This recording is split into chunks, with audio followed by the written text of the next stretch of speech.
வணக்கம், நான் உங்கள் Tamil surveyor. India outline map ப்ளாகில் இன்றைக்கி டே 81வது நாள். ஸோ கரெக்டாக வந்து ஒல்பேட் அப்படின்னு சொல்லிட்டு ஒரு இடத்துக்கு தான் வந்திருக்கோம். குருக்கள் நேற்று ஃபுல்லாக சுற்றி பார்த்தோம். அண்ட் இன்றைக்கி வந்து ஒல்பேட் அப்படிங்கிற இடத்துக்கு தான் வந்திருக்கோம். ப்ரோ எவ்வளோ தூரம் வந்து சுரேந்திரன் ப்ரோ வந்து ஹெல்ப் பண்ணிடுவார். வாங்க கொஞ்சம் இந்த ஒல்பேடை வந்து சுற்றி பார்த்துட்டு அப்படியே நம்ம அவுட்லைன் கவர் பண்ணுவோம். காலையிலேருந்து ப்ரெஷ் பண்ணிட்டேன், ஃபேஸ் வாஷ் பண்ணிட்டேன். ஆனால் குளிக்கிறதுக்கு பக்கத்தில் ஒரு குளம் மாதிரி இருக்குது. அதை தேடி தான் போயிட்டுருக்கேன். பாப்போம் குளிக்க முடியதான்னு பார்ப்போம்.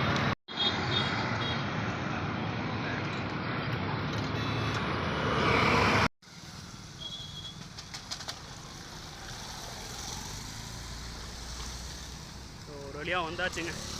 லிஃப்ட்டு எவ்வளோ தூரம் கொடுத்தாரு? கரெக்டாக கிட்டத்தட்ட ஒரு 8 கிலோமீட்டர் வரைக்கும் லிஃப்ட்டு கொடுத்துட்டாரு. ஆனால் பார்த்த வரைக்கும் ஃபுல்லாக வந்து இந்த எருமை மாடுமா தான் இருக்குது ரோட்டில் ஃபுல்லாக. சூப்பருங்க. பக்கத்தில் நல்ல குளம் இருக்குமான்னு பார்த்தா பெரிய ஏரி தான் இருக்குது. பட் குளிக்கிற மாதிரி எதுவும் இல்லைங்க, துவைக்கிற மாதிரி தான் இருக்குது. ஆழம் இருக்குன்னு நினைக்கிறேன். அவ்வளோதான், என்ன பண்ணுறது, நீ குளிக்க முடியாது. பார்ப்போம் ஏதாவது ஆப்ஷன் இருக்கான்னு பார்ப்போம், வேறு ஏதாவது ஆப்ஷன் இருக்கான்னு பார்ப்போம். அப்படியே நம்ம வந்து நேராக கொசாம்பா போக வேண்டியதான். வாங்க.